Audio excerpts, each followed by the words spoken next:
Hello, everyone, and welcome to Police Off the Cuff, Real Crime Stories. I'm your host, retired NYPD Sergeant Bill Cannon, 27-year veteran of the NYPD.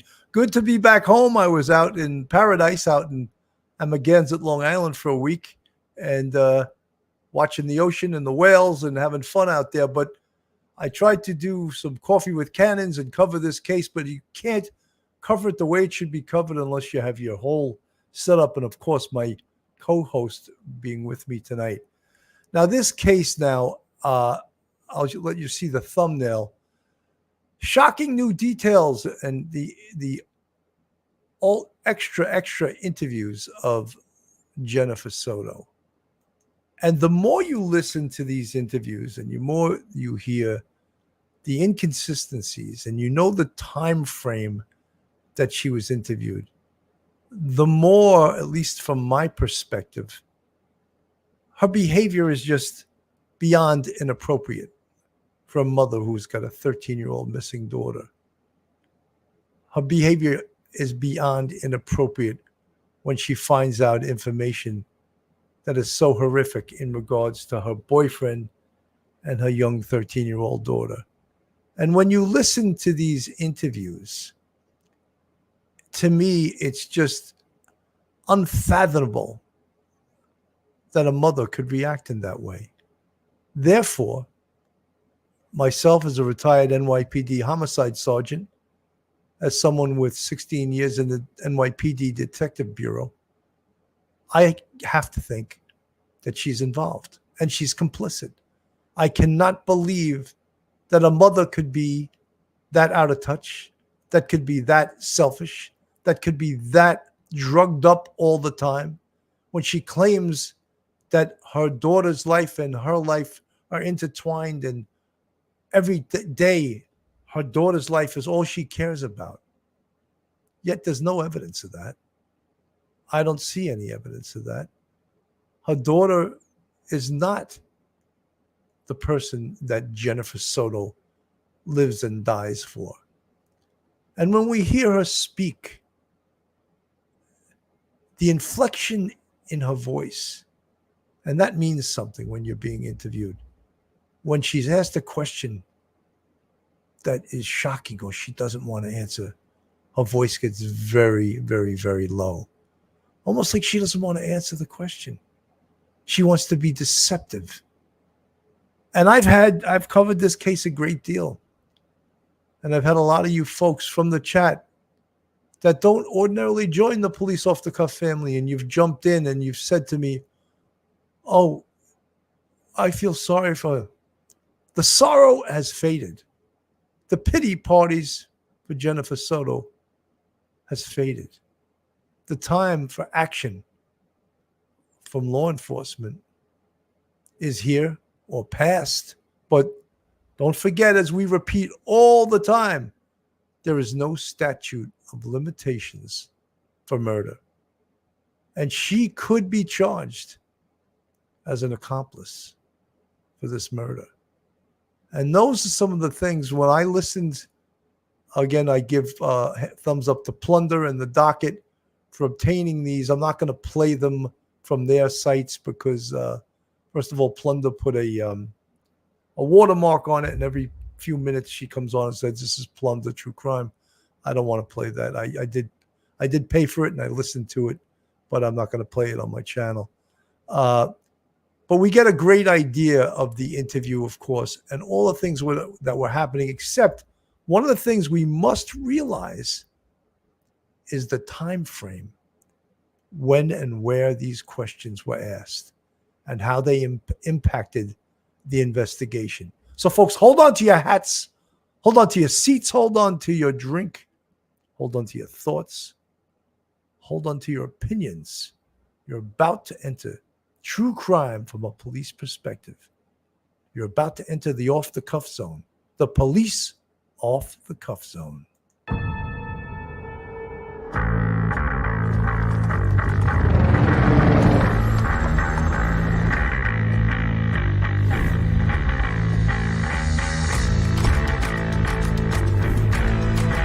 There has to be some common sense. Yes, sir. They have the car stopped in 10th and Grant. We still don't know who pulled the trigger.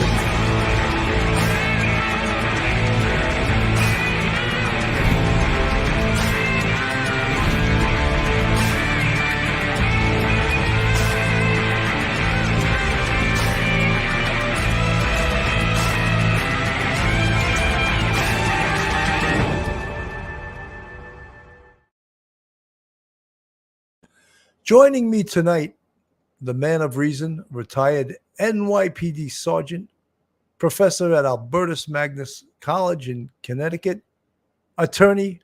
Welcome to the show. And he's going through police off-the-cuff withdrawal because he hasn't been on the air in over a week, and he doesn't know what to do with himself. So welcome to the show, Professor Michael Geary. Hey, Bill. Good evening. Thank you for having me on. Welcome back to New York and the show. Been missing you. Welcome, everyone. It's good to see everyone in the chat. Mike, I don't know if you watched the entire interview and I believe we'll refer to it. This one was from February 29th. Yes, I heard. So let's put it in perspective. Right. February 26th, Madeline Soto went missing. Mm-hmm. All right. And we'll go back into the whole time frame of allegedly when Stefon Stern said he did this and he did that. But it turned out as they checked on him, and of course, all this information doesn't pour in, it slowly comes in. And they start understanding the truth to thwart his lies and to thwart Jennifer Soto's lies, because she told a lot of lies too. And she could act like, oh, I didn't know, No, they're called lies. All right. So on the 28th, Stefon Stearns was interviewed on the 27th and 28th. Mm-hmm. And ultimately, I believe he was arrested on the morning of the 29th after that late night interview. Yeah. And then they found all those images on his phone. That's right. Yeah. And on the 29th, some horrific news, some horrific information was given to Jennifer Soto. Your thoughts, Mike? Yeah, Bill. She gave a number of interviews, and we've heard them all in on this show, and you've seen them all on different programs on TV, news programs. But some of them were like 45 minutes. Some of them, were less than that. And one of the things is when you're hearing the audio, you don't know exactly what time it is unless you catch that. You don't know what day it is unless you catch that at the beginning. They did ones that were like really late at night, like midnight, things like that, because the detectives were working around the clock to find Maddie. But when you go to the 29th, this is probably her third interview, I'd imagine. And they wanted to go back over one more time about the what exactly was going on that morning. And they had her go over everything that she could remember. About, did she actually see Maddie? She had to admit that she didn't see Maddie. She heard noises. She heard cabinets opening and closing, and she just misremembered. So she was doing like a little cover up. But at this point on the 29th, when they were interviewing her, they had a lot more information than she knew. It was still early in the investigation. Maddie wouldn't be found for another week, but they had a lot of information, and they wanted to go over it again with her to see if there was any change, anything that she could add, anything she would take away, in her statements. And so you get the feeling that the police they're already leaning towards him, but they're trying to figure out what role, if any, she played, because they don't have all the information yet. They've got some, and they're kind of like nibbling around. And I found it really fascinating because they're going into what is going on in her life, in Steph's life, in Maddie's life. And they're just putting it together. Like you said, it doesn't come in floods. It just comes in bits and pieces at a time, chronologically. Amazing interview.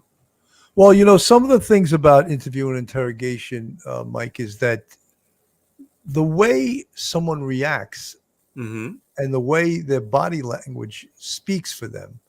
It's been said by body language experts that anywhere from 70 to 90% of a answer can sometimes be delivered in body language and not verbally. So That's right. 70 to 90%. That's a hell of a. So she was failing in the body language department. She was failing in how she responded to some of the questions in the way that it wasn't the way they expected a mother to respond. Not at all. Not at all. I mean, she's really flat. She doesn't have a lot of emotion. She used the term was. Maddie was in the past tense. She didn't say Maddie is.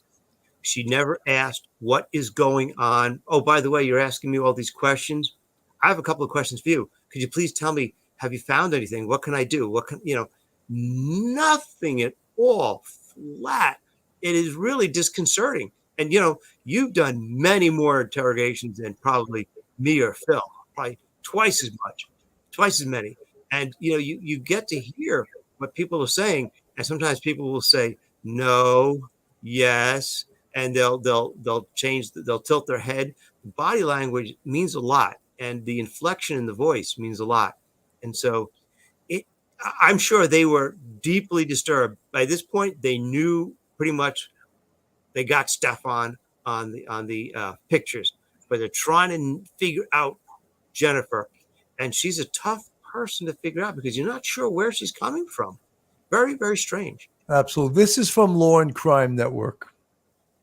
Jennifer Soto's lawyer was with her, and he said he had some concerns about her sitting down for this interview. Take a listen. Off the record, we had discussed our position on the concerns we have. Ms. Soto was interrogated by law enforcement previously.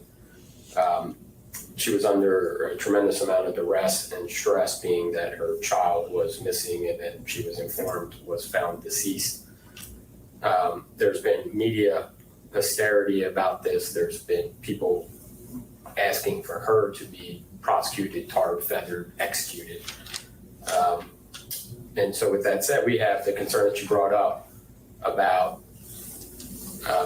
if there's something said inconsistent today, not being used against her for filing a false police report. Soto's lawyer, Matthews Bark, isn't wrong. Police had stated in reports that Jen Soto had made inconsistent statements, and there had been major questions over her allowing Maddie to sleep in the same bed as Stefon Stearns. Most people can't understand or fathom why she would allow that.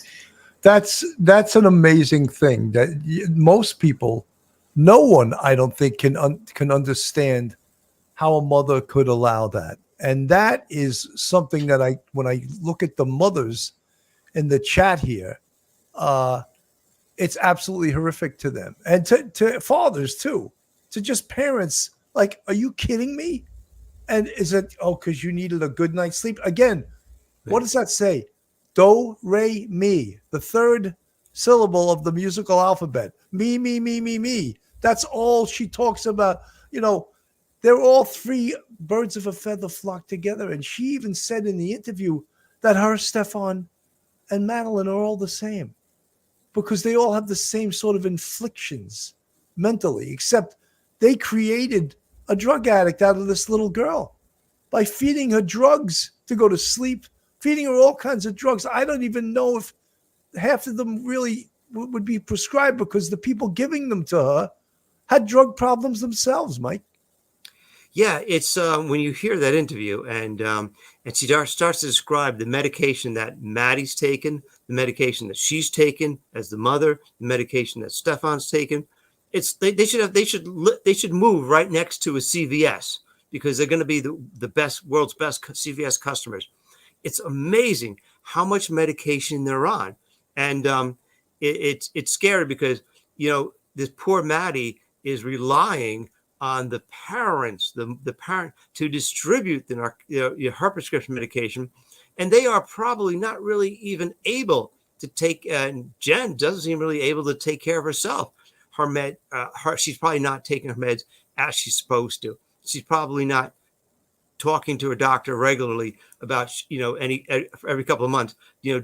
Let's take a look at the medication regimen that my daughter's on, that I'm on. I think that she is there. She and Stefon and the three of them, unfortunately, they've kind of made Maddie like dependent upon them in terms of the medication, and that poor girl didn't stand a chance. But you see that her whole affect and her whole demeanor is based on, and her whole world seems to revolve around the narcotics she's taking, the CVS prescription medication she's taking, and she's overwhelmed. She can barely get through the day, you know. And so I You think know, that and Mike, no one works. Like no one has a not at job. all. You know, no one has a job. So, but Yeah. their days are filled with sleeping and playing board games, watching TV, and worrying about themselves. Really, not Madeline. You know. So let me go back to the law and crime here. Helped me take Maddie to school that day. So because I knew that was what was going to happen that night, I had asked Maddie, pick out your clothes, have everything ready, have your backpack ready, your water bottle, everything you need ready, so that way you could just grab your stuff and head out. It won't be too much of a hassle in the morning. And so she did. She picked out her clothing. I asked her what she was wearing, and she told me what she had picked out. I said, okay, fine. Jen Soto said she knows she awoke the next morning to Stefon Stearns in her bedroom around 8 a.m., trying to put the leash on her dog. And that right there is so inconsistent with everything else we know. That, I think, is got to be made up, a made-up story, because we know that either at 7:30 or 7:45, he was throwing Madeline's laptop, backpack, and one clog into the dumpster. So that this is a story that I'm not buying. And then also, he claims, Stefon Stearns claims, that at 8:20 to 8:40, that big time frame there, he was dropping her off. But he was lying too, because at 8:19, he's caught coming back into the condo complex on video. So that is a timestamp that is irrefutable, because it's on. It's caught on video. And so we got to think that not only was he lying, so was Jennifer Soto. That whole story about him coming into the room to walk the dog is absolute bullshit.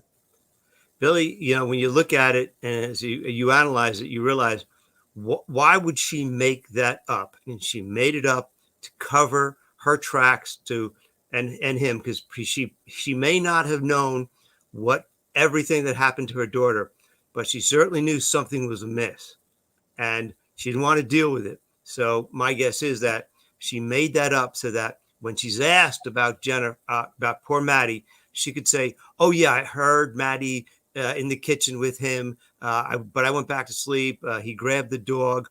She's trying to inject herself into that morning routine, when I think she and you, and especially you and I, think that she was dead asleep from the narcotics she was taking, the prescription medication she was taking. Honestly, I just want to answer a quick question that was posted here from Kissimmee. I think she may use that narcotic addiction, that prescription drug addiction, maybe to her benefit, if she ever is going to be charged as some sort of like maybe some sort of self-induced unawareness, where she's kind of like temporarily unable to form a mental state or something. It's kind of weird. She is so addled, and she wants to, and I think she's really incapable of doing anything, but she can make up a lie, and she can make it up quick. I think you're right. I think they put their heads together to try to cover up, maybe for Maddie, that he may have explained to her that maybe Maddie passed away in her sleep and that sort of thing. And they had to come up with something real fast. And I think that's the best they can do. But like you say, the timestamp gives it away, because it could not happen at all the way she said it happened, when she said it happened, at the place she said it happened. Well, it also bothers me that she didn't know. Well, she said that she saw, at first she said she saw Madeline on that Monday morning, right, preparing to go to school. And she said that she knew what she was wearing. And then she backtracked and said, "Oh, I had her lay the clothes out the night before." So she did a little bit of a tap dance, and they sort of accepted that answer. I didn't accept that answer. That's a lie. That's lie number two. And again, lie number one was he never came into her room. And lie number three is that she never saw Madeline that morning. Never saw her. because you know why she never saw her? Because she was dead. That's right. She was probably killed sometime during the early morning hours, 2:30, 3 o'clock in the morning. And then it was Stefon Stearns doing all the things in the condo, in the apartment, slamming the door, doing he was laundry, freaking. covering up the crime scene. And so Jennifer Soto never saw her daughter. That's right. From the chat, Samantha Fitzsimmons, if Jennifer was aware of any of the crimes Stefon was committing, SA, giving Maddie drugs, or the murder, she is guilty of Stefon. Samantha Fitzsimmons, you are 100% right. Not just that, this is a death penalty case.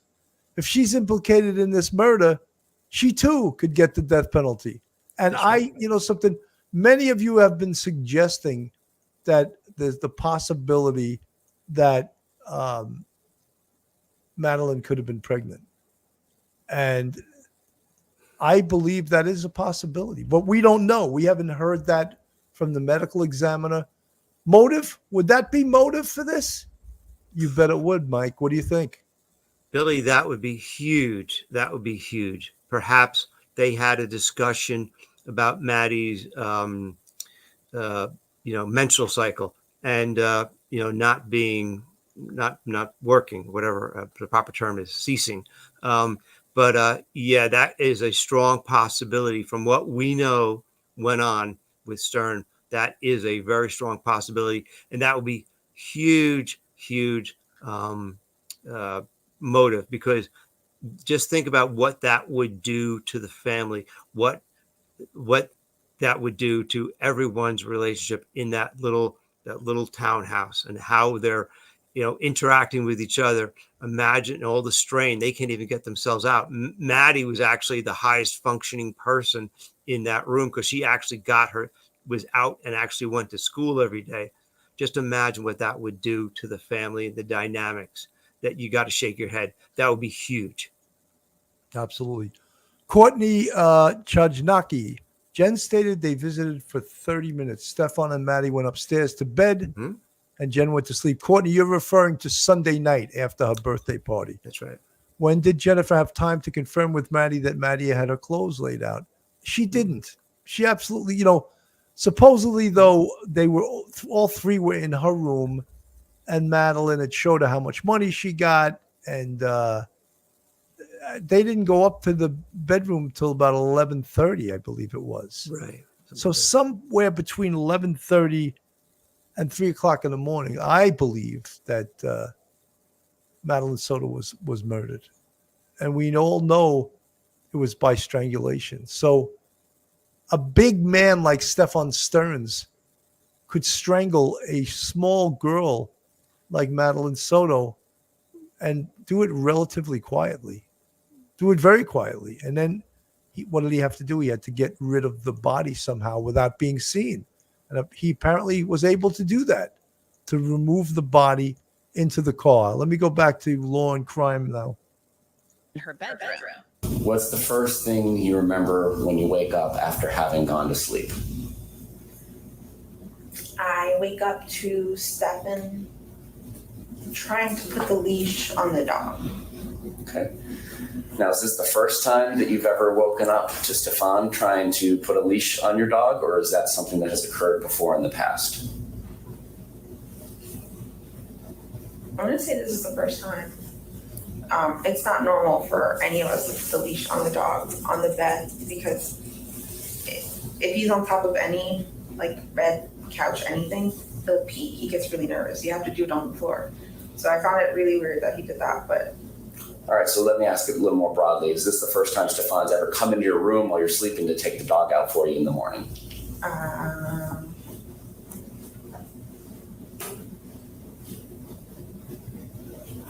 can't recall if we said it before. Okay. Did you find it unusual then, or what did you think when this is occurring? When it happened, I think I was more. I found it off, but I was more worried over the dog. I was like, please don't pee on the bed. I don't want to do laundry. Okay. So I was more anxious over that. he put the dog on the leash and told me to lay down and go back to sleep. Soto said this hadn't happened before, and it's not clear why Stearns would have been putting the leash on the dog. But the Orange County Sheriff had said previously that Stearns had driven around with Maddie's dead body in his car that morning. In this period of time that you have been awoken by Stefon, do you hear or see anybody else in your household? I hear somebody in the kitchen. I'm not sure who it was. I'm not sure who it was. Okay. Could you identify it by size, like their steps? Could you identify gender by their voice? Anything like that? Well, all I heard was sounds of like cabinets shutting, like somebody in there shutting, like looking for something and shutting. Now this See, one of the things here, and this is from Law and Crime, the time frame doesn't allow for this to have happened, Mike. Right. So why is she making this up then? I think she's making it up because she wants to interject herself into something that didn't happen to make herself look good. To say that, yeah, I was awake. Yeah, maybe I didn't see Maddie, but Stefon came. This is unique. He's never done this before. Really strange. I can't remember Call ever doing this. This is the first time ever, and but he did it. The dog's nervous. We want the dog out of the bedroom because as soon as the dog sees the leash, the dog's ready to pee. It's really bizarre, and she heard noises. I think she's just trying to make something up and be vague about the time because she knows she needs to show the police that she's a good mother, that she saw her daughter, that they went off to school. Okay, now I really didn't see my daughter, but I heard voices. I heard noises. That all those noises, those noises might have been 3 or 4 o'clock in the morning, and it might have been Stefon making those noises. And the whole thing about the dog was a joke. But I think she's just trying to put herself as in a little bit of way. Can she get herself looking good to the detectives, looking like a conscientious mother? That's what I'm thinking. Well, Carol Grayston from the chat gifted 5 police off the cuff memberships. Carol, thank you so much. Very much appreciated. And the folks that received them sure will be members of the police off the cuff family. So the detectives are trying, they know the answers. They know the time frame. They know what's going on. And when Jennifer Soto lies, that just makes this case stronger. But one of the things, don't forget, this is the 29th. Mm-hmm. Madeline's body is not found till March 1st. That's right. So they are really trying to solicit help from Jennifer Soto. Where would Stefon have brought her? Where would he? And then at some point in this interview, they show her pictures of Madeline sleeping in a way that only a dead person would position themselves in the front seat of a car. If you were alive, you would have your head probably to the other side against the door.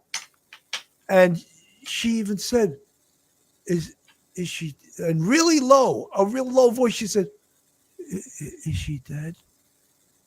I mean, to me, yes. Yeah. Mike, that was shocking. Like, do you mean that she's not alive right now? And the detective said, we don't know what, we just know she's missing. They wouldn't commit to the fact they knew she was dead. They knew it, but they needed Jennifer Soto as a witness. So they softened that up to leave hope with her that no, your daughter could still be alive. But would you know where Stefon may have brought her? Yeah, they asked her that a couple of times, like, where does, do they ever go to a particular place to see something, a particular restaurant or whatever it happens to be? Where does he go when he takes her in the car? Do you know where they go? Has Maddie ever told you where they go?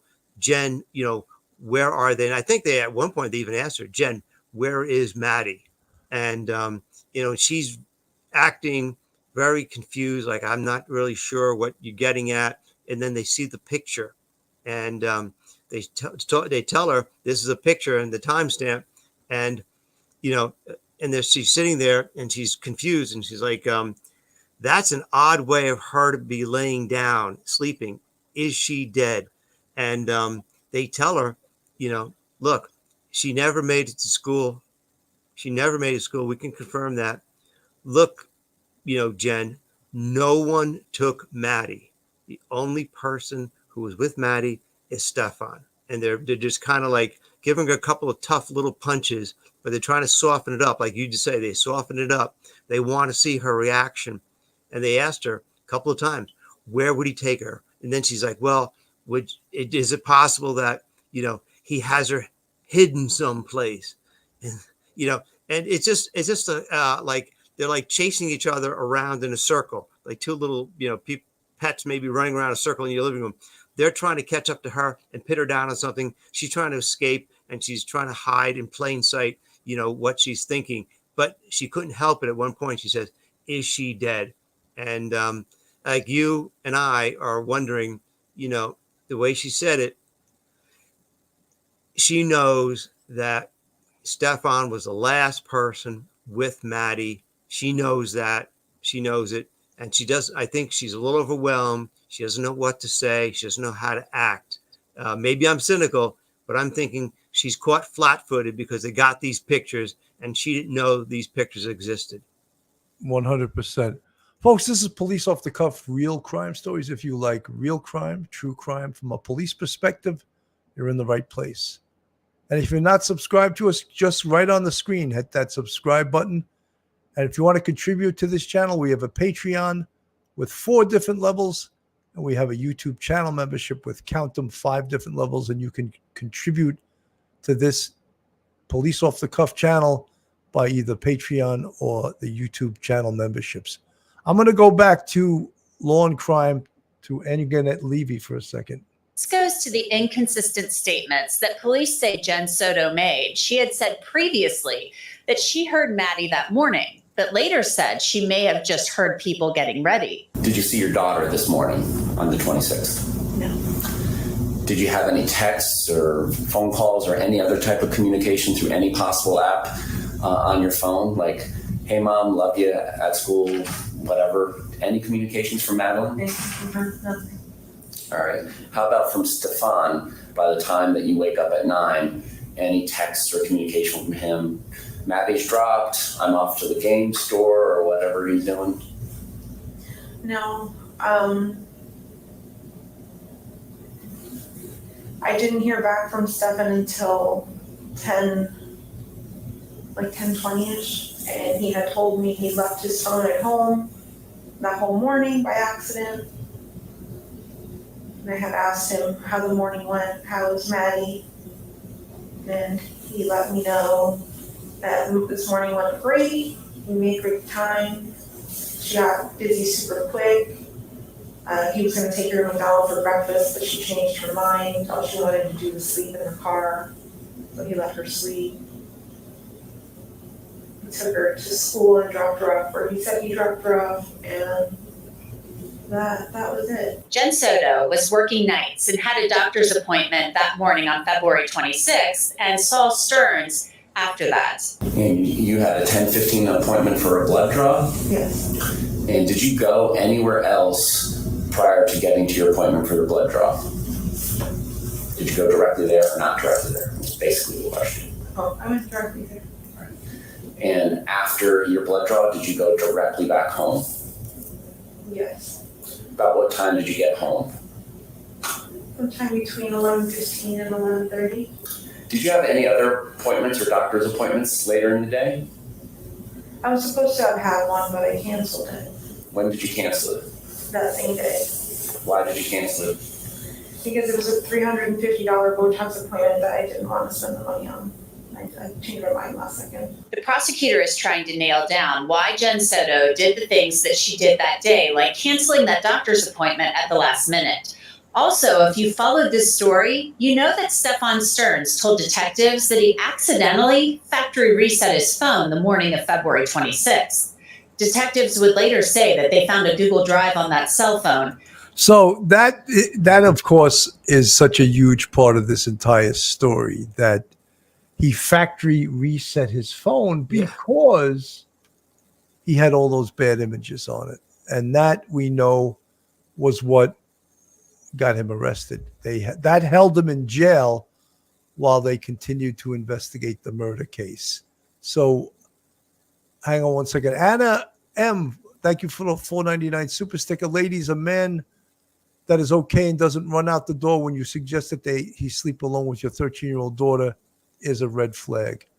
Anna, no doubt that is the case. You're 100% right.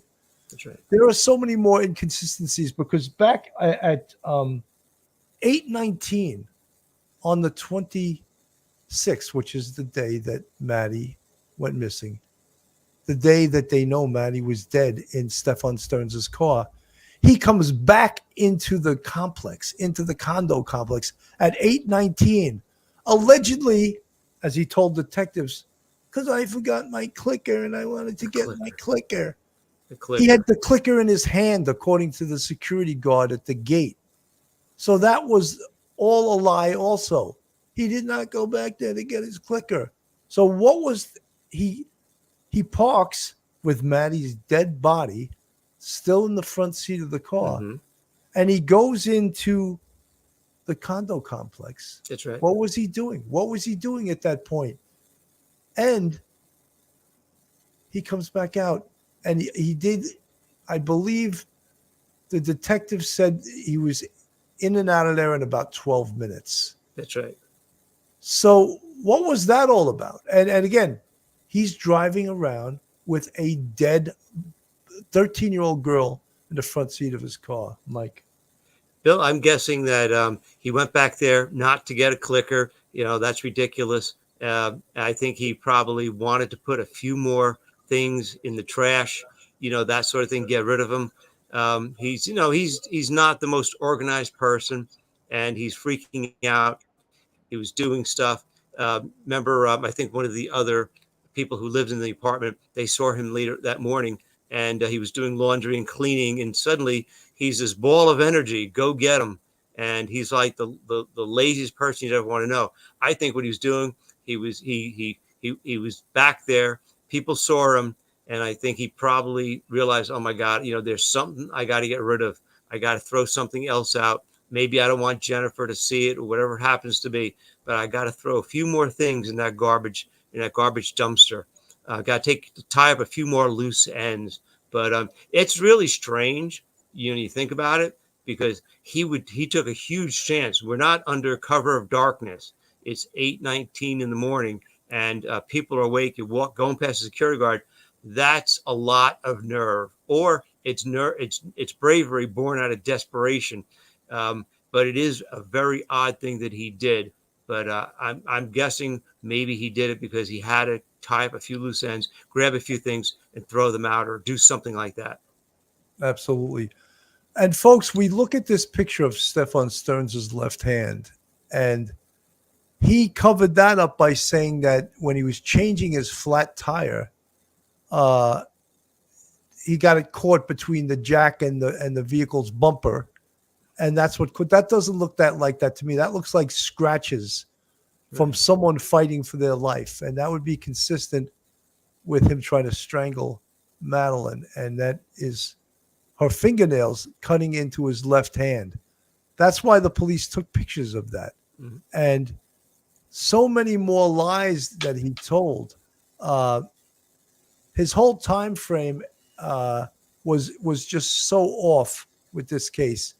We look at that. This is a picture up on the screen of the area where he dumped Madeline's body. And in that area, there is some a piece of the tire, that the flat tire, he rode on the flat tire to the point where it just totally ripped off the rim, and then he changed it. So that was evidence that also gave the police physical evidence besides the evidence of someone that saw him at that location and called into the police and said, I saw a man fitting the description of Stefon Stearns changing his tire at that location.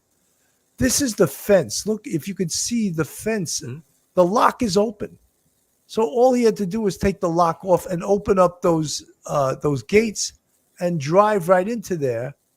And we know at this point that when he dumped the body, Madeline's body was in the trunk, because at 09:35 hours, Stefon Stearns is witnessed in a parking lot of a hotel.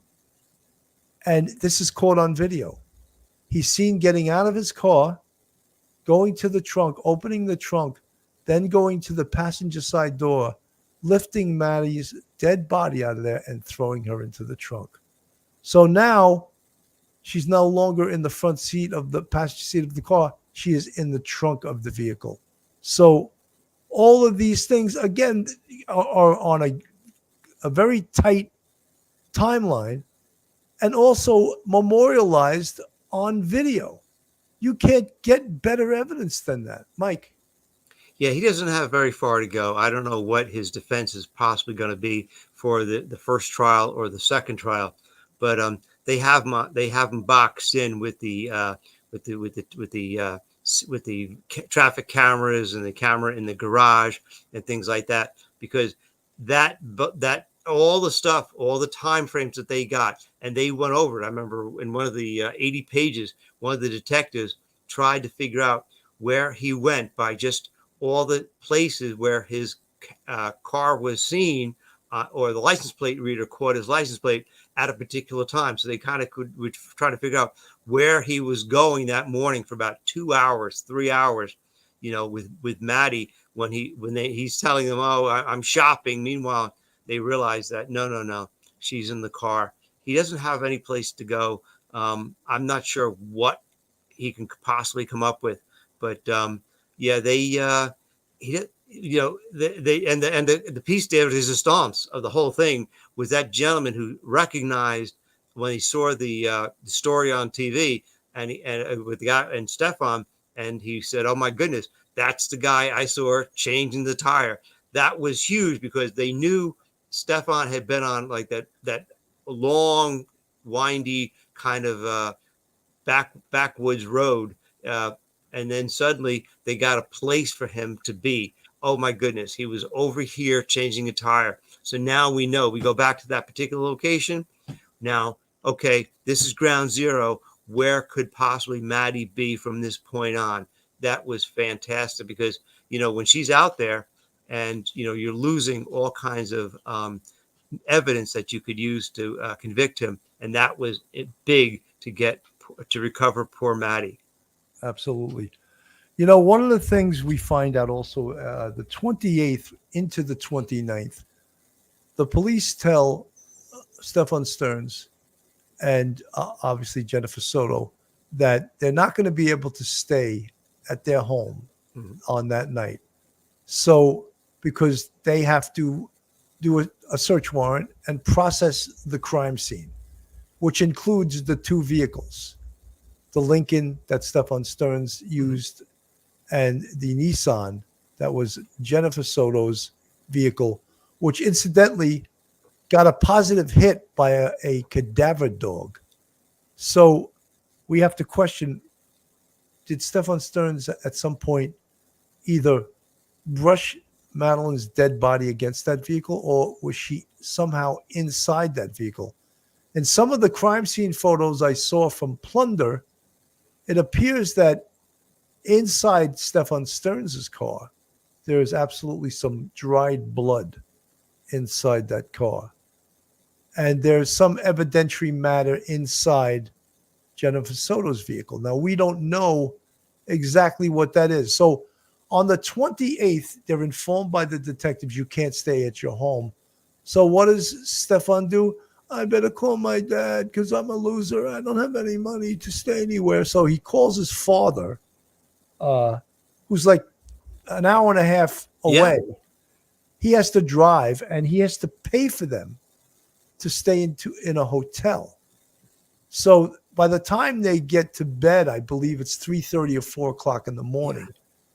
And at some point during the night, Stefon takes Jennifer's vehicle and he drives to, was it Parkland? He took a long drive somewhere and he got back late. The mother's house. Right. And right. he had a reason to go there. Was he was trying to get some USBs that he had some bad evidence on, and he was trying to erase them.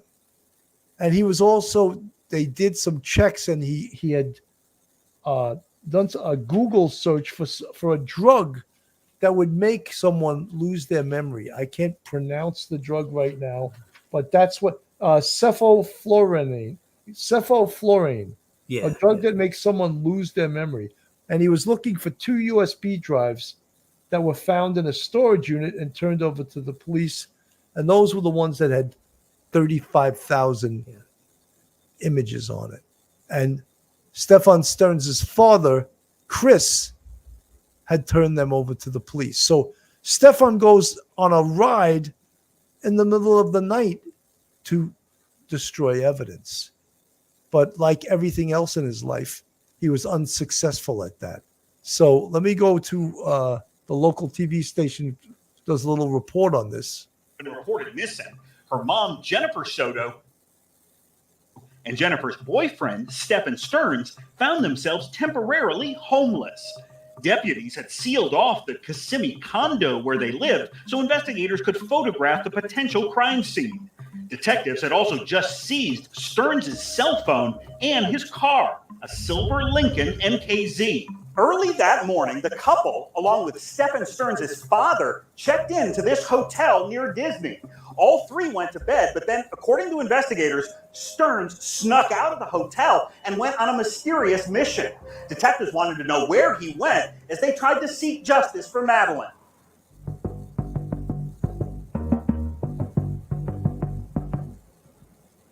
Do you think your son's capable of doing something like this? I know it's a hard question as a father. Nothing would surprise me at this point. I don't know. You're listening to the voice of Christopher Stearns, the father of Stefon Stearns. What time did you get here last night? 3 a.m. 3 a.m. Christopher Stearns says that he, his son, and Jennifer Soto arrived at the Town Place Suites at Flamingo Crossings and checked into 2 separate hotel rooms. I brought my stuff up, went over and said goodnight, and then hit the sack. About 2 hours later, at 4:42 in the morning, surveillance cameras captured Stefon Stearns leaving the hotel through the main entrance. Investigators believe he then climbed into Jennifer Soto's white Nissan Sentra and drove for more than 2 hours to the town of Northport, which is located between Sarasota and Fort Myers. Stearns has occasionally lived in Northport at his parents' home. He waited until she went to sleep and snuck out.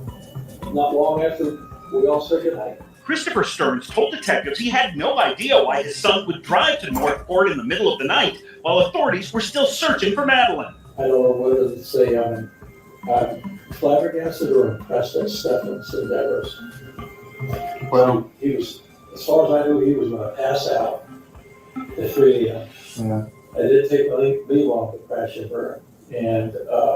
And then to find out that he made this round trip to Northport. Originally, police thought Stearns could have stopped by this storage facility in Northport where his dad rents a unit. At the time, detectives believed the teen may be deceased and her body might be located in the storage unit. But when investigators searched the facility, nothing was found. Why would he spend nearly 6 hours driving round trip to go to Northport to the storage unit? The detectives think Stearns traveled to his parents' house that morning where his mother, Deborah, was home alone. She told police she never saw her son. You know what stopped you from getting in the house? He didn't have a garage door opener. While searching her son's bedroom here, Deborah Stearns told detectives she found a torso of a sex doll. According to investigators, she initially believed it to be real, prompting Stearns' mother to run outside and begin calling out Madeline's name. But police found no signs of the missing teen in Northport. I don't know where he got the information, but you're telling me he was down there at 7:45. Still behind the wheel of his girlfriend's car, Detectives say cameras captured video of Stearns heading towards the interstate and beginning the nearly 150-mile drive back to the Orlando area. When Stearns returned to the hotel at 10:55 a.m., he reportedly told his dad he'd gone out for a drive and gotten lost. He spent a lot of time lying to us. Okay. And it's just never gotten better. And he fed me some the other day, and before I left the house the other night, I turned to my wife and I said, "Do we really know Stefon? Can we honestly say we really know?" While detectives were interviewing Christopher Stearns, deputies took his son into custody on child sex charges. Investigators say they found images. So this is the day they found all those images. Right. He's arrested. One of the things that, of course, they knew that he was suspect numero uno for the murder of Madeline Soto, and this was for the police. This was a good thing because they could put him in jail and take their time now on the homicide investigation, cross their T's, dot their I's, and build the most solid case possible, which included the several interviews of Jennifer Soto, who, I feel, and I still feel this down the road, she's going to get charged. I really feel that. I think she's complicit. I do not believe all the nonsense that everyone's believing, these crocodile tears in regards to her. She is absolutely knew about this stuff. And there's nothing to me that says she was shocked over what happened. Mike. Yeah, Bill, because when you go over the chronology, once that happened that morning when they finally met with the police, and I think Stearns' father Stearns was talking to the police and was being confronted that morning by they did the dump of his phone. They found all those images. Jen was with the father, Mr. Stearns, Chris Stearns, and she was. He describes it later on to the police as very matter of fact, kind of, well, how's your day been? Good. How are you doing? Fine. Like a real weird kind of atmosphere. And then when they went back and they talked to the police, and then they found out that he was being arrested and clammed up, and she said, you got to get him a lawyer because he has some pictures on his phone, and she's more concerned about him, and maybe call me cynical, consciousness of guilt, but I think she is sitting there saying, we got to get him a lawyer. He better shut up because you don't know what he's going to say. And she's looking out for her best interest at that point. She's not concerned about Madeline. She never asks in these interviews, what's going on? Do you have any leads? Could you please tell me how things stand? Nothing at all. That is really strange because this guy can't even figure out a way to go to the bathroom without taking narcotics. And he's driving 6 hours round trip in the middle of the night to accomplish something. Just amazing what people can do when they, have the fear of getting arrested above their heads. And he can do this sort of stuff. It's just remarkable. And the father said to the wife, and I wonder if it's true, could be, do we even know who our son is practically? Because I think the father. Yeah, the father and the mother, they created this guy. Yeah. Being enablers. Deborah and Christopher Stearns, they created this monster. And, did they even know him? Yes. Well, if you don't know him, you created this guy by enabling this 37-year-old man, paying his bills, allowing him to live in your house, and just excusing him for all of his lies and everything. So, yes, maybe you don't know him, but you created this guy. Yeah. Lou G. Jen said she was afraid of a Woody Allen type thing happening. She freaking knew what was going on. Lou G., thank you for that. We were going to get to that, but thank you for bringing it up. Yes. She said in an interview with the detectives that she was afraid that Stefon, when Madeline got a little older, would take her away from Jennifer, take Madeline away, like Woody Allen did with his daughter, and that's what she feared, a Woody Allen type situation. That's how she explained that. That's pretty disturbing. So again, consciousness of guilt. She is acknowledging she's aware of some real fugazi stuff. Nina Chandra, with that thinking, do you think law enforcement thinks she's the facilitator? That's why they are focusing on getting more evidence on her. Or are they also considering her for the death penalty too? Nina, I'm thinking that what law enforcement wants to do is and this isn't the police, this is the prosecutor who calls the shots at this point. The prosecutor wants to get the conviction for all of those bad images.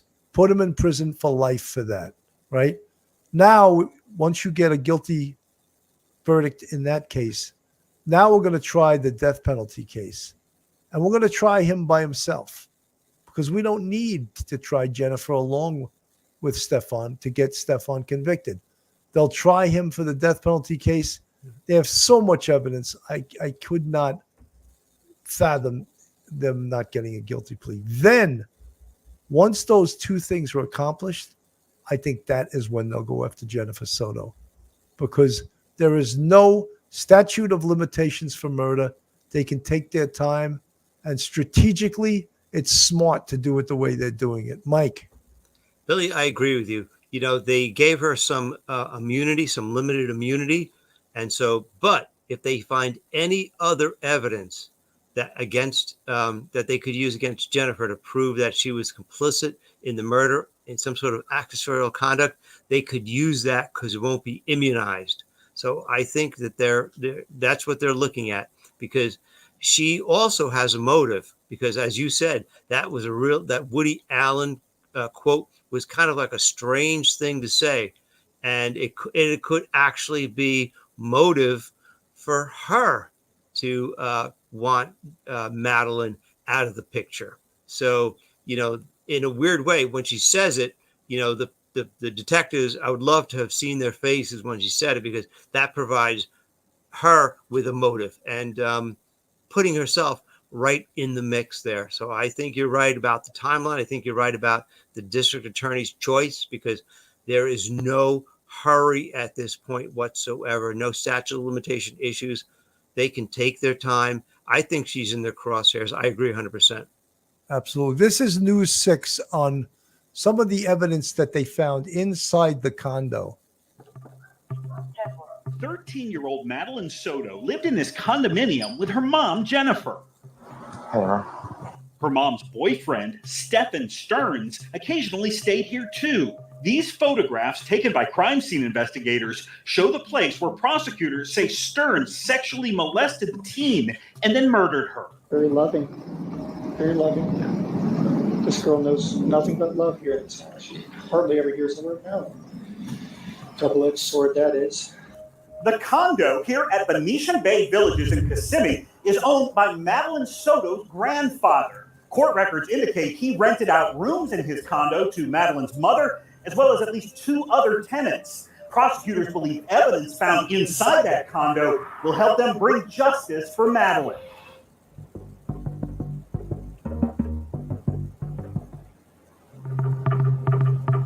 When you enter the condo, the kitchen is on the left. On the right is the living room. In the living room, behind that divider wall, was Madeline's makeshift bedroom, which had a desk, a dresser, and a TV. Although there's also a bed, Jennifer Soto told detectives her daughter would not spend the night here. She'll hang out there during the day, but she never sleeps there. She always sleeps with me, and then the rare occasion upstairs. But most of the time it's with me. This is Jennifer Soto's bedroom, located on the first floor. Jennifer Soto told detectives she often shared the room with her daughter and her boyfriend. A lot of times we will sleep together in the king-size bed, all 3 of us. But Jennifer Soto says she would occasionally send her daughter upstairs to sleep in a guest bedroom with Stearns. That room has 1 bed in the corner and locks on the door. This is where Stearns reportedly spent the night with Madeline just before she was reported missing. Is it normal for both of them to sleep in the same room? Sometimes when I really need a good night's sleep, I will send them upstairs. 2 additional bedrooms rented out by other tenants are also upstairs. Detectives say they found nude photographs of one of those tenants on Stearns' cell phone. According to investigators, Stearns had placed his phone under the tenant's door, similar to this, and snapped images of the naked woman in her bedroom. Detectives say Stearns' phone also contained images of him sexually molesting Madeline. According to authorities, bedding from Madeline's makeshift room downstairs can be seen in the background of those molestation. So, it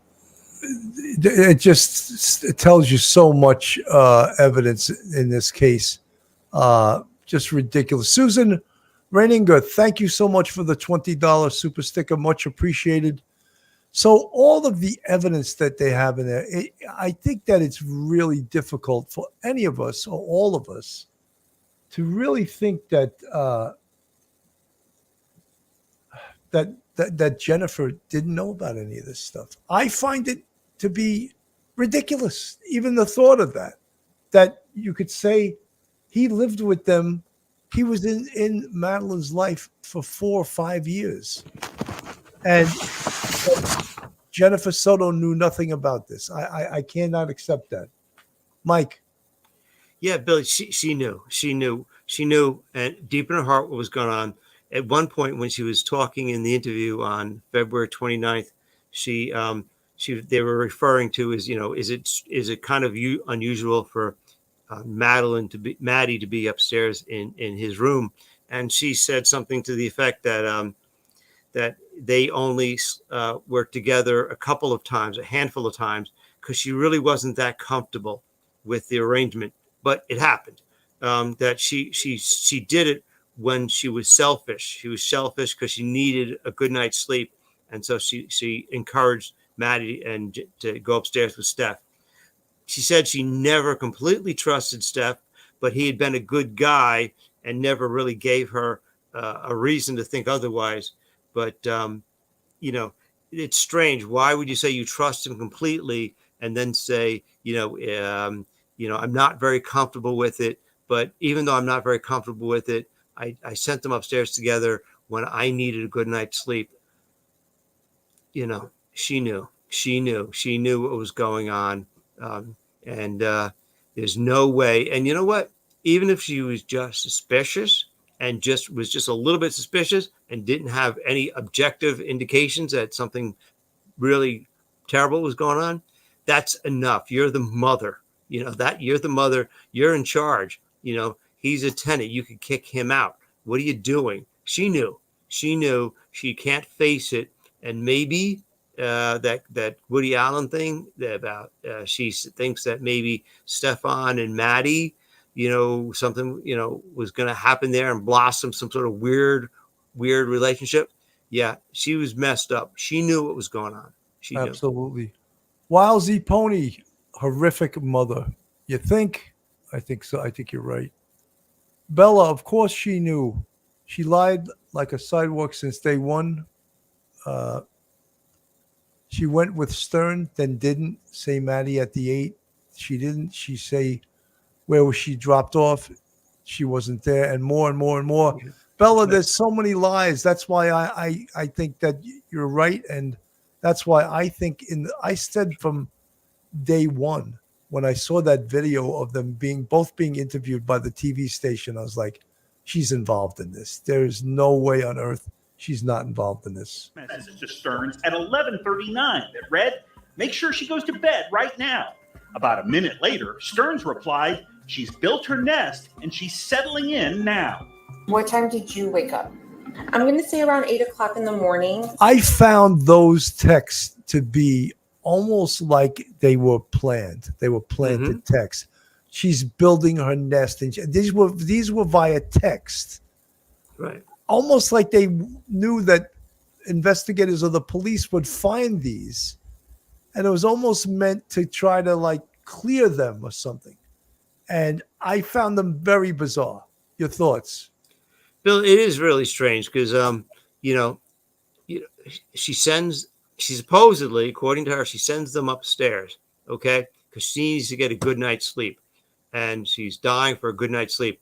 And then, why would you then text again and then say, make sure she goes right to bed right now? And then Stefon says she's building her nest and good night, honey. Good night. I love you.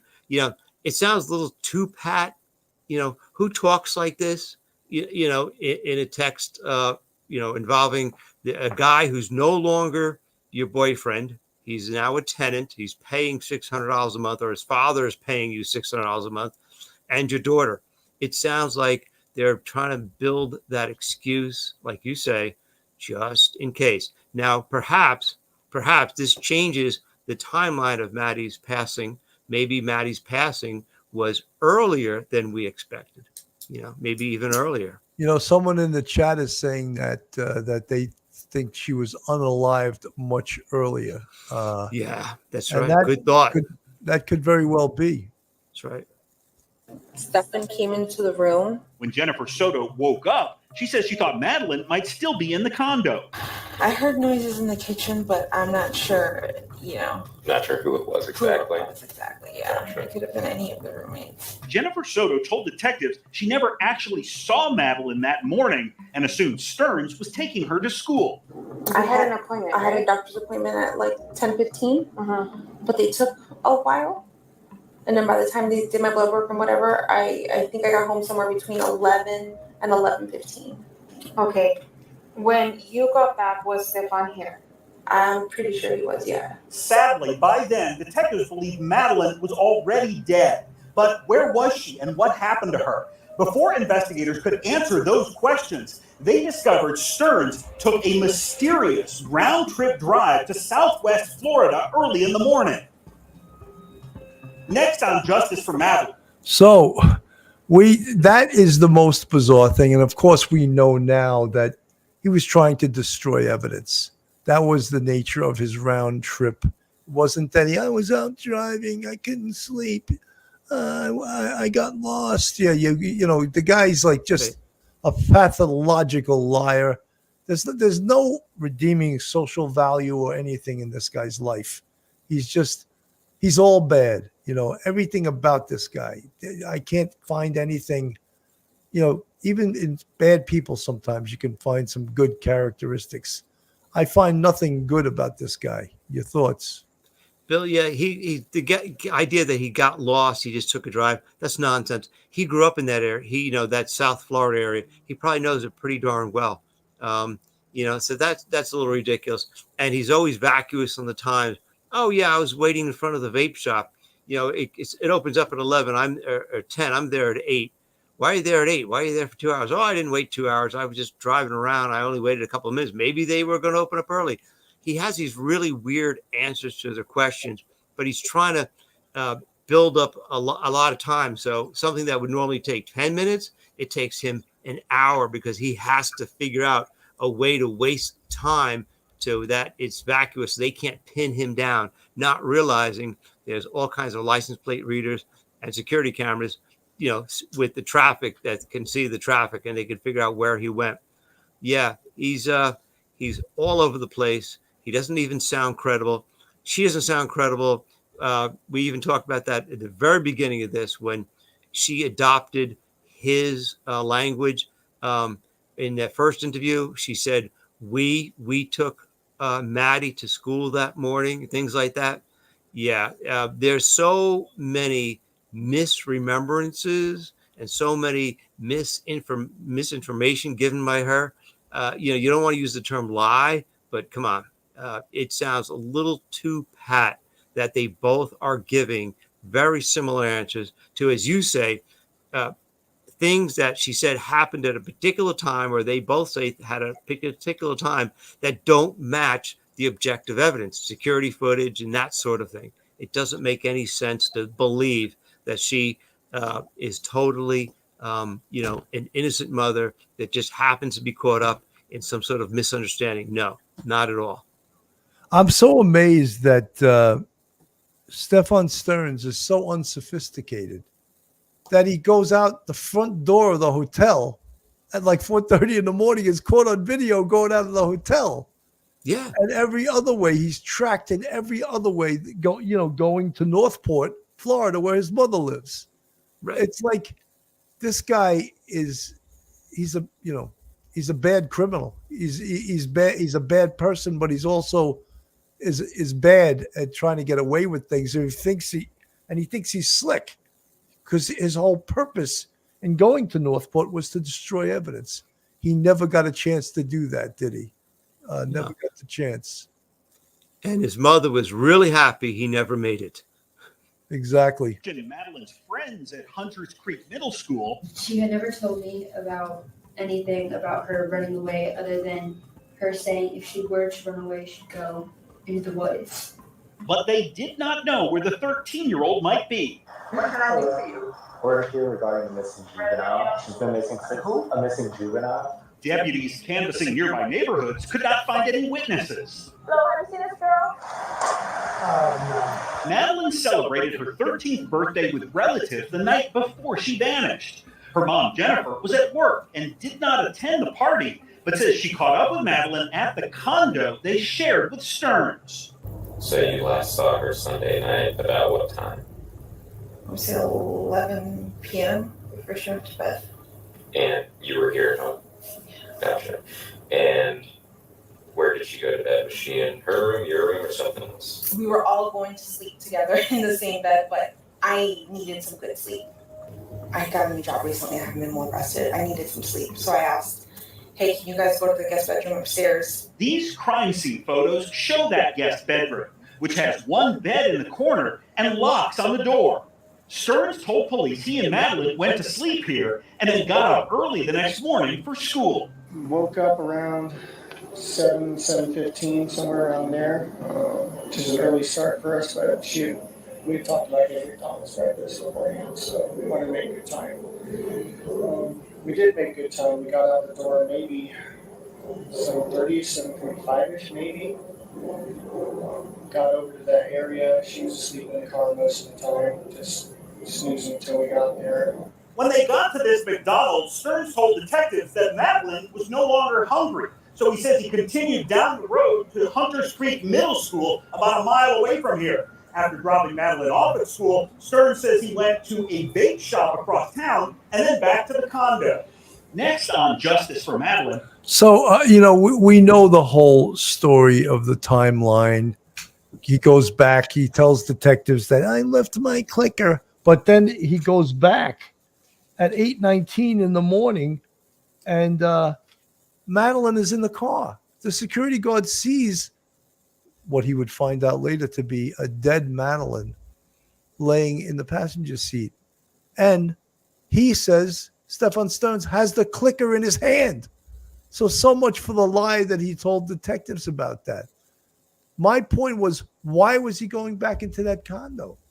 Again, he was probably trying to get his cell phone so that he would have another excuse. Oh, I went back to get my cell phone, And then, his car is caught on so many license plate readers, the entire route.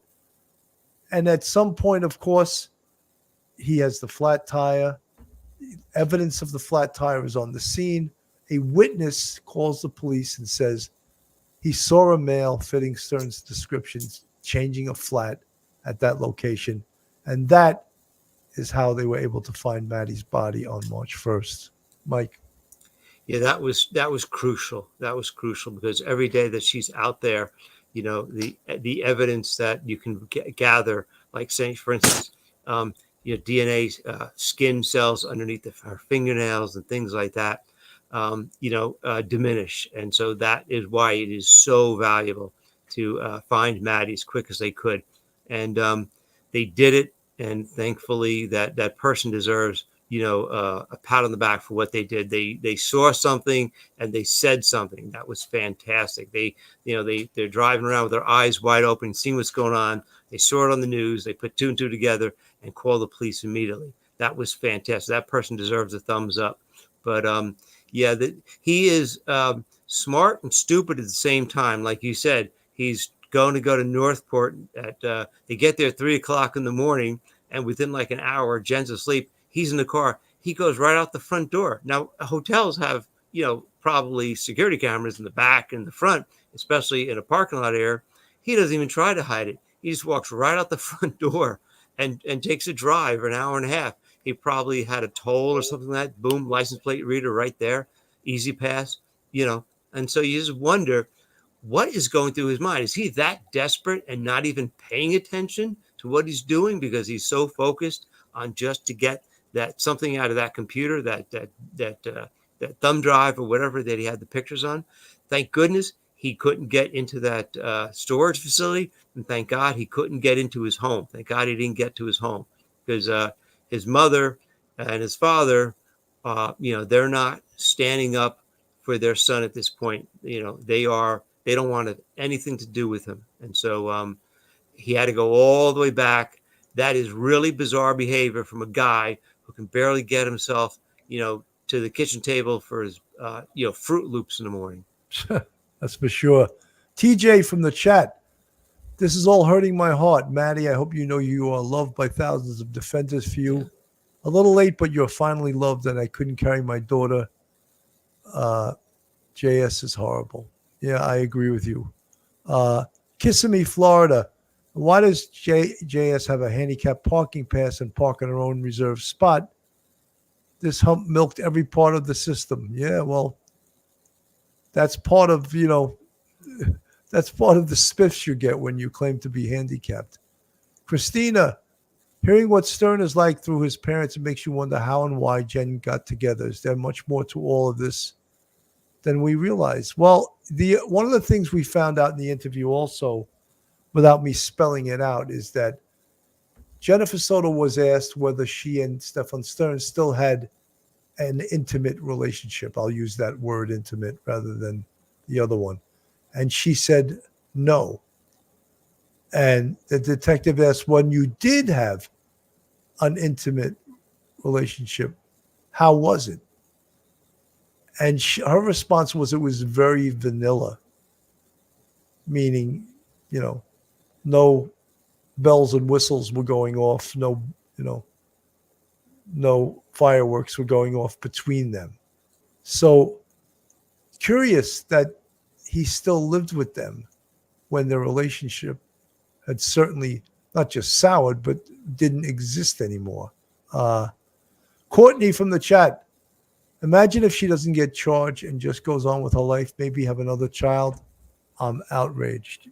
I think most people that have been following this case are outraged. Angie Mortz. Didn't sound like those detectives believe Jen, which is why I'm surprised she's not locked up. And Jen sounds way too happy when talking about Maddie being missing. Angie, the detectives, their job is to get the information. Whether or not Jennifer ultimately gets prosecuted is the decision of the prosecutor, not of the police. The police will certainly give their opinion to the prosecutor, but whether she ultimately gets charged is up to the prosecutor. And we'll have to wait and see. Hound Lover. I wonder what a forensic accountant would find out, where they're making money off the pictures and videos Stefon Stearns was taking. I'm sure all those aspects of the case will be investigated. There will be a forensic accountant going through. Look, Stefon Stearns, did he even have a bank account? Did he even have a credit card? He was a 37-year-old loser, absolute loser. Wowsy Pony, poor little angel. God has you now, Maddie, and you will be avenged. Yes, I think you're right. Bailey from the chat, God bless Maddie. Absolutely. Let me play a little bit more of this.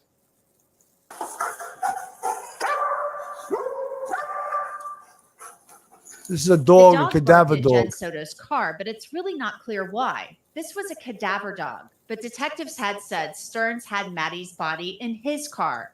Jennifer Soto told detectives she last saw Maddie on the evening of Sunday, February 25th, after she came home from work and after Maddie's birthday party. So you last saw her Sunday night, about what time? I would say 11 p.m. before she went to bed. And you were here at home? Gotcha. And where did she go to bed? Was she in her room, your room, or something else? She actually slept upstairs with We have a guest bedroom. We were all going to sleep together in the same bed, but I needed some good sleep. And I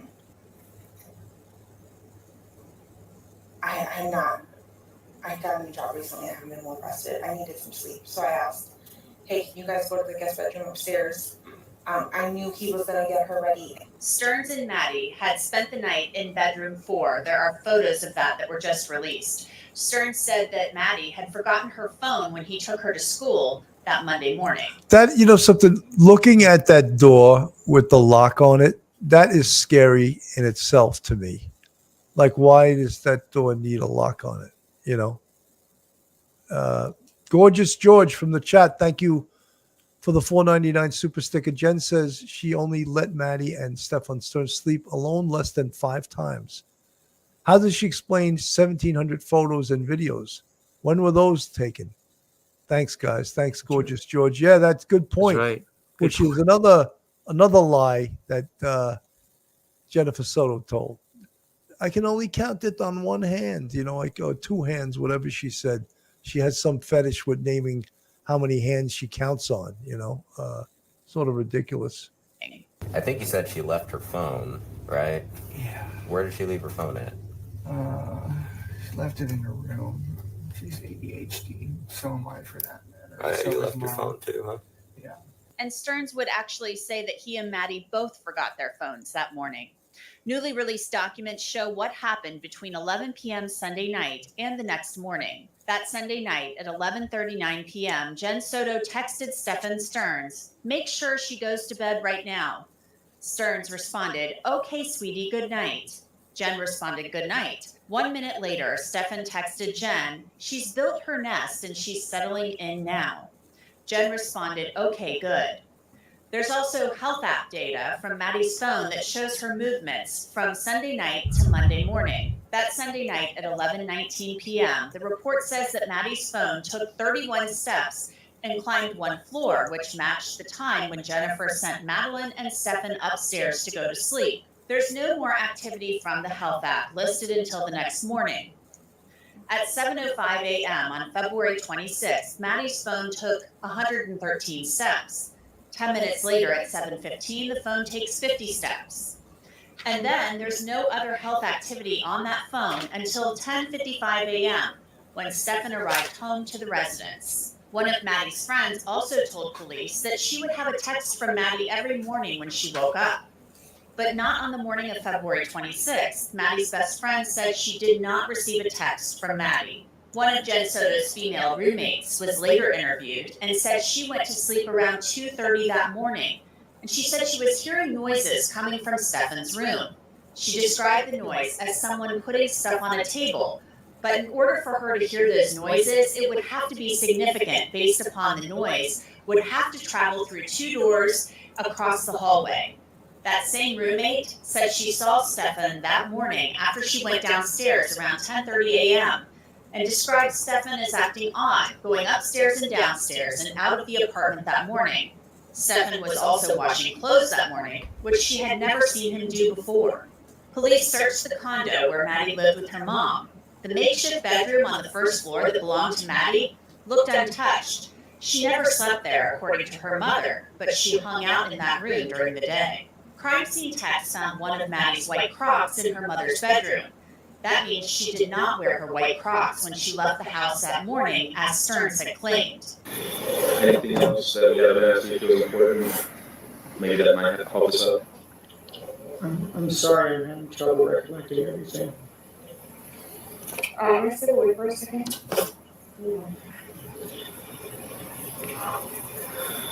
Anything that you remember, maybe she might have told you.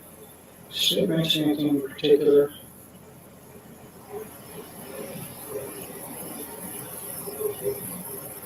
We made a joke about her Crocs. She wears Crocs and socks. So we were joking about that.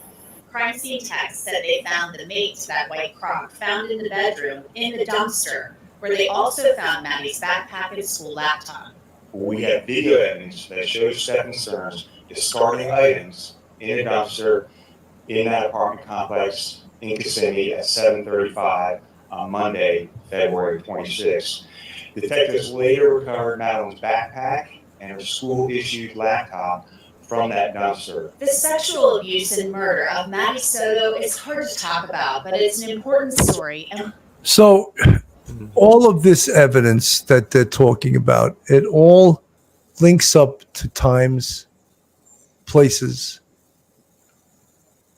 things that occurred, and it's not believable when Jennifer Soto starts telling her story, when everything is connected by video evidence, by digital evidence, by license plate readers, by actual video in a hotel where he's seen removing a body from a car and throwing it in the trunk. Right. Video of him leaving the complex and coming back with Madeline's. So all of this evidence is so powerful that that's why, when I watch the evidence and I see all the physical evidence that must accompany this digital evidence, this video evidence, this case is just so strong that's why, in my opinion, down the road, Jennifer Soto is going to get charged. Folks, I want to thank everyone for tuning in. And if you're not subscribed, hit that subscribe button. Give us a thumbs up. Ring that bell. Join the Police Off the Cuff family.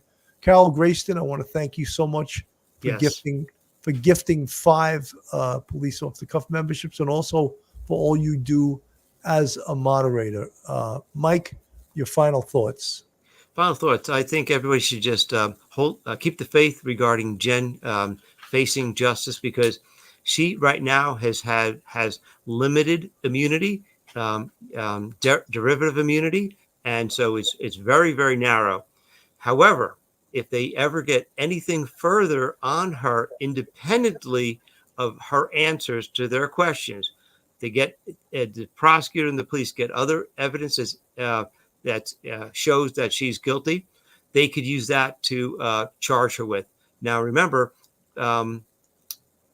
Stefon's trial is coming up very soon, and there probably will be some evidence that the police don't have, or some testimony that the police aren't aware of from other people. So they may gather more information that may be incriminating to Jennifer. So just watch the trial, get as much information as you can, keep the faith, and remember, it's all about poor Maddie, and pray for Maddie. She's at peace. No one could ever hurt her ever again. Very well said, Mike. Folks, thank you so much for tuning in tonight. I'm Bill Cannon from Police Off the Cuff Real Crime Stories. On behalf of myself and Professor Mike Geary, have a great night, everyone, and God bless.